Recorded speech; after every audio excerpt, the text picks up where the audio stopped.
Hello. Hello and welcome to a kind of afterthoughts video on my reading of Journey into the Interior of the Earth, or A Trip to the Center of the Earth. And this book comes in many different translations, and of course it was originally written by Jules Verne, one of my favorite authors of all times. Whenever I finished reading a book on this channel, I sit down and talk a bit about what went through my mind while reading it and what came to my mind after I finished it. In some cases, it's more like an analysis. In other cases, it's something else, right? And I think this afterthoughts video will be more like something else. So in case you found this video because you were looking for an analysis of Journey to the Center of the Earth, well, this video is probably not really what you were looking for. Maybe I have some insights into this book, because in this video I will talk a bit about translations, not a lot, and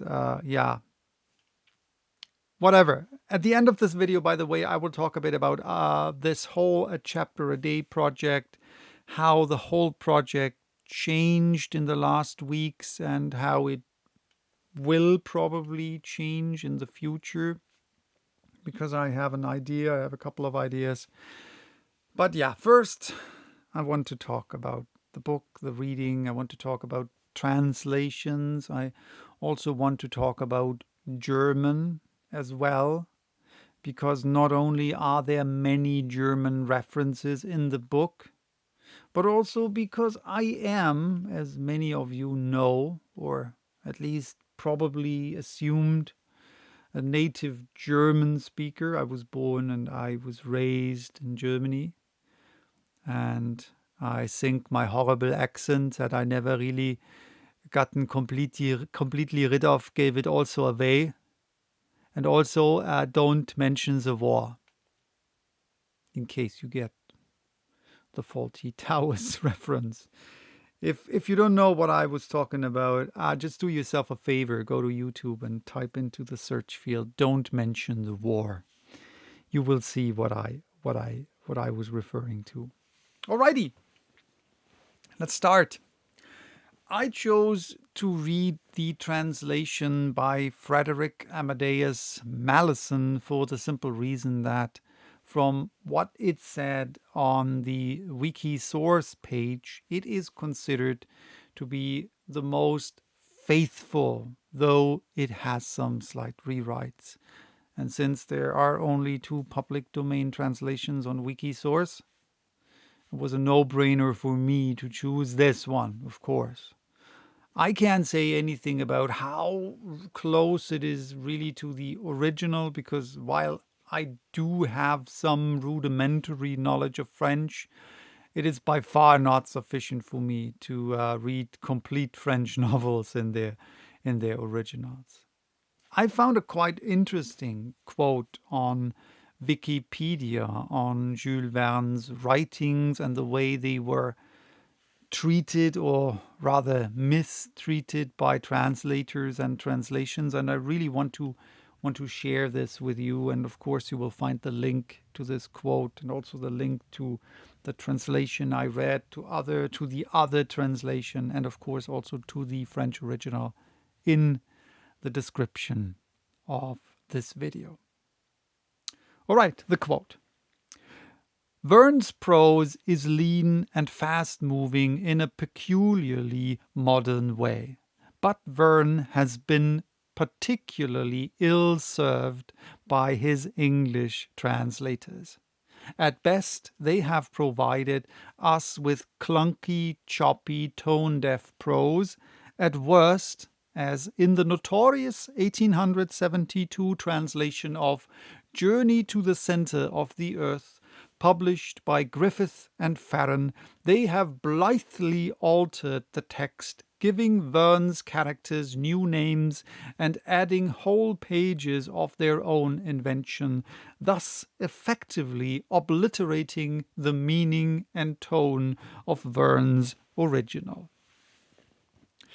So yeah, this is rather a rough verdict, isn't it?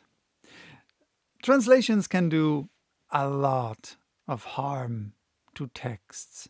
And I always wonder whether it is really possible to make a really faithful and correct translation of specifically prose that really communicates what the original meant or what the author tried to communicate.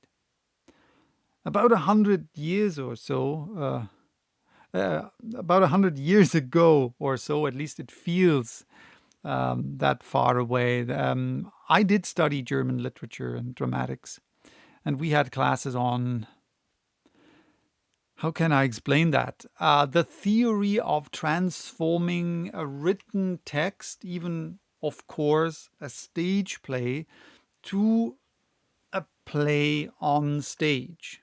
And there were tons of discussions whether it is even possible to make a faithful, correct transformation of the written word to something on stage, because the play on stage is, of course, a completely different medium than the stage play, which is literature.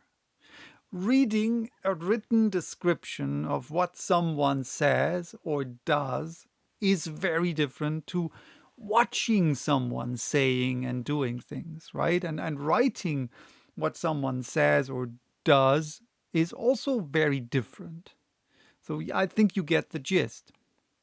And I have the same feeling about translations into different languages.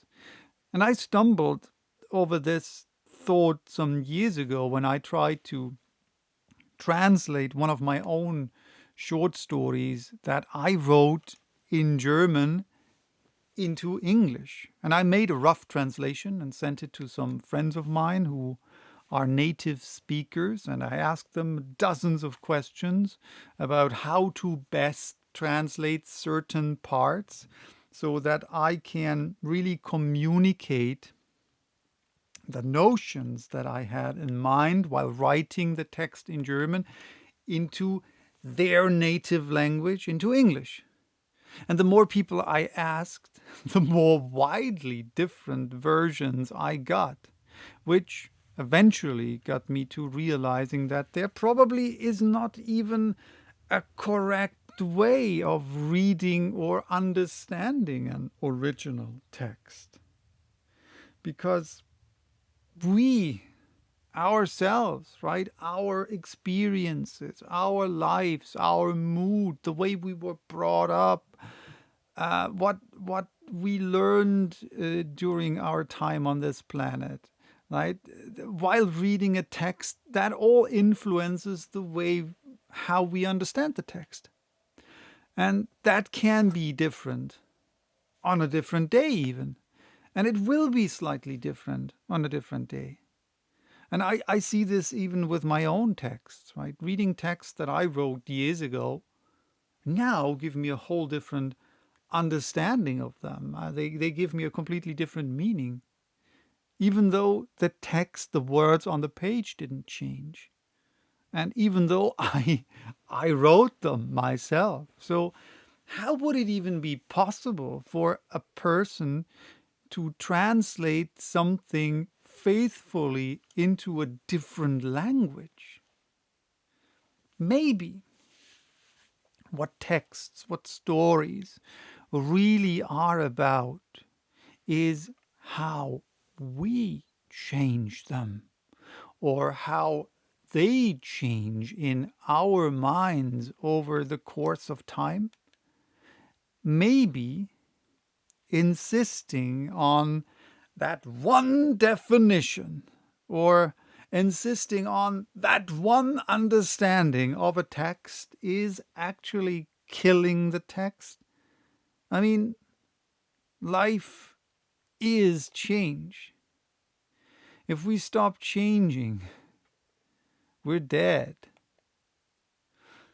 But yeah, speaking of translations, what suddenly struck me while reading the book was that I read an English translation of a French novel about a German professor and his nephew. And I found this incredibly funny, specifically because I suddenly realized that I, as a native German speaker, pronounced most of the German words and names the way I would pronounce them in German, and some few others how I would pronounce them in English. And this happened automatically without even thinking about it. Like, I pronounced the name of the street where the professor lives the German way. I said Königstraße.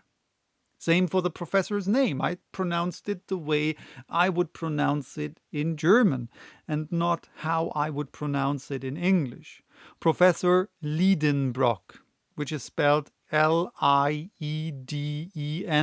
Brock. And that would have been, would have to be pronounced Leidenbrock in English, right? In German, though, Liedenbrock. So I checked the French original, and in the original, the name is Lidenbrock, Liden. So I think I was closer in my pronunciation to how Jules Verne might have had the name in mind. Same goes, by the way, for Axel. I pronounced him in the German way, Axel, and not in the English way, Axel. But I pronounced the city where the professor lives the English way. I said Hamburg instead of Hamburg. I stumbled over the name of Gräuben, though, because I never heard this name before. And I did a quick Google search, and all I found were references to this book and not to the name itself. And I'm not sure whether this is really a name that exists outside of this book. And so again, I checked the original, and the name in the original is there, but it's spelled slightly differently. In the translation, it is spelled GR, then the A umlaut, so the A with the two dots, UBEN, while in the original it is spelled GRAU umlaut, so the U with the two dots, BEN. But same here, when I looked for this name, all I found were also just references to the book. So I'm not sure if this is really a real name or an invention by Jules Verne. While checking the original, I found this quite interesting. I saw that the chapters in the original had no titles. And while reading, I always wondered why Jules Verne gave away the big surprise of some of the chapters already in the title of the chapter. Turned out he didn't. It was the translator. Why though? I have no idea.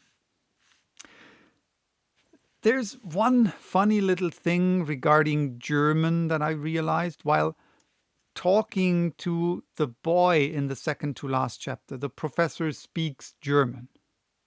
And while reading, I was kind of puzzled at first glance because what is on the page is not grammatically correct German. And so I tried to correct it on the fly while reading, and I hope I did it correctly. The professor said, "Was heißt diesen Berg, mein Knablein? Sage mir geschwind." Which, as mentioned, is not correct. Correct would be, "Wie heißt dieser Berg, mein Knäblein? Sag es mir geschwind." So, wie heißt instead of was heißt, and dieser Berg instead of diesen Berg, and mein Knäblein instead of mein Knablein. And sag es mir geschwind instead of sage mir geschwind. What is the name of this mountain, my little boy? Tell me quickly. So, again, I checked the original whether Jules Verne made the same mistakes, and it turned out the German wasn't even in the book. Right? He never talked German to the little boy. So this is one more invention of the translator, and it's kind of funny because it's wrong. Oops. I guess there's some more inventions in there. If my French would be any better, I think I would parallel read the original together with the translation. That might be quite interesting. But to be fair to the translator, German grammar is a mess. It's horrifyingly complicated. And I think I will soon read Mark Twain's essay, The Awful German Language, because that essay really sums it up, how horribly confusing German is. And again, I mean, I'm a native German speaker. I studied German literature, and even I can't explain German grammar. I have a couple of co-workers who are not native Germans and who did German classes, and they often ask me questions. Why is it this way? And I can't explain because some of the stuff really doesn't make sense. Of course, you can tell them some rules. Some rules exist, but it doesn't explain why things are that. It's just, yeah, do it this way, do it that way. All right, let me lose one more short thought on this book, and specifically on the science side of this book. One aspect of Jules Verne's work that I found and always find fascinating is the scientific approach he had. And I think nothing sums up better how science works and how science actually really works than this one sentence by Professor Liedenbrock when he said, "Science, my lad, has been built upon many errors, but they are errors which it was good to fall into, for they led to the truth." So, yeah, this is really what a lot of people, even today, and it pains me to say, specifically today, do not understand. Yes, scientists change their opinions from time to time, but they do this because they found new facts, new evidence. They don't invent facts to justify their changed opinions, and they don't make up facts to not having to change their opinion, right? They change their opinion because because facts show them that they have to. And this is, at least the way I see it, this is a much more honest way to approach reality than doing it the other way around. And this is also the difference between science and fiction. When science has uttered her voice, let babblers hold their peace. All right, what will be next on this channel? Some of you have realized that after I finished The Strange Case of Dr. Jekyll and Mr. Hyde, I didn't start a new book to read alternatingly to the one that I finished just now. The reasons were numerous. One reason was that after a hiatus of a couple of months, I started to make videos for my other YouTube channel again. In case you don't know, I have a channel about photography.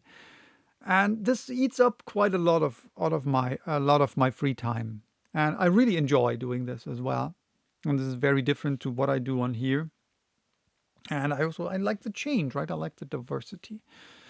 Another reason was, and I will be brutally honest, that posting videos to this channel every single day became rather a chore.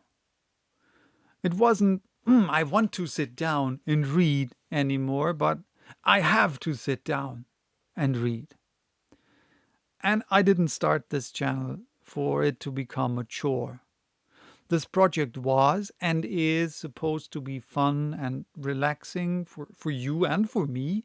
And reading only every other day suddenly brought the fun back. Now I want to do it, right? I want to sit down again, and I enjoy sitting down and reading. So, yeah, will this chapter by day, or chapter by chapter rather, this chapter by chapter reading of novels continue? Will I start a new book? Of course I will. And of course this project will continue. And of course the Sunday poems will continue. I really enjoy that. And so, which book will be next? You will see soon. Will there be a second novel that I read alternatingly? No, not at the moment. But, and this is a big but, this is a enormous but, this is a gigantic but, I will try an experiment. Those of you who have been following this adventure of a YouTube channel for a bit longer know that I have been pondering a long time already about whether to also read short stories. And quite some of you were very fond of this idea. And I even thought about starting another channel, but I cannot start yet another channel. So what I will try to do is to read 1 or 2 short stories a month and post them here on this channel. I don't like to split short stories up, but many of them are quite longish, so longer than like 20 minutes or so, or 30 minutes. So what I will do is I will read the longer ones in parts and edit out the slips of the tongue, post them as soon as they are done as one story, so that there's one short story, though, that the short story isn't split up. Might be maybe if it's really a very long short story that I split it up in 2 parts. I don't know yet. So again, this is an experiment. I will try to do this. If it works, awesome. Then it works. Then I have quite some diversity on this channel in terms of different content. If it doesn't work, then I learned something. So, yeah. Oh, one thing also changed. My recorder broke, which was or is kind of a bummer. So, in case you don't know how I do this, this is nothing really, even though there were some questions regarding the light in here. And I will, or specifically the light in the Sunday poems, which is the exact same light. So in case you're interested in the lighting and how I do this, then let me know. Then I can show you. It's really not so much to it. But yeah, my recorder broke. So how I do this here is I have the microphone that I use, or the microphones that I use, have to be powered, and I have to, because the daily readings, I have no time, right? I just sit down and read, take out the memory card, upload it to YouTube, make the thumbnail. That's it. So I have no time to sync sound and video or any way. So I needed to find a way how to get the sound from this microphone that needs to be powered into the camera directly. So I had a recorder, Tascam DR60D Mark II, which broke. And so, yeah. Currently, I have been doing this, or the last 2 weeks I have been doing this with the Zoom H4n, which works well enough. It isn't as convenient as with the Tascam. So I might have a way to fix the Tascam. We will see. I hope I will, because I really like the Tascam much better. But currently, Zoom H4n works okay-ish. So yeah, there's that. If you have any questions, then please don't hesitate. Let me know. Yeah, this one's for today. Bye-bye. Till next time.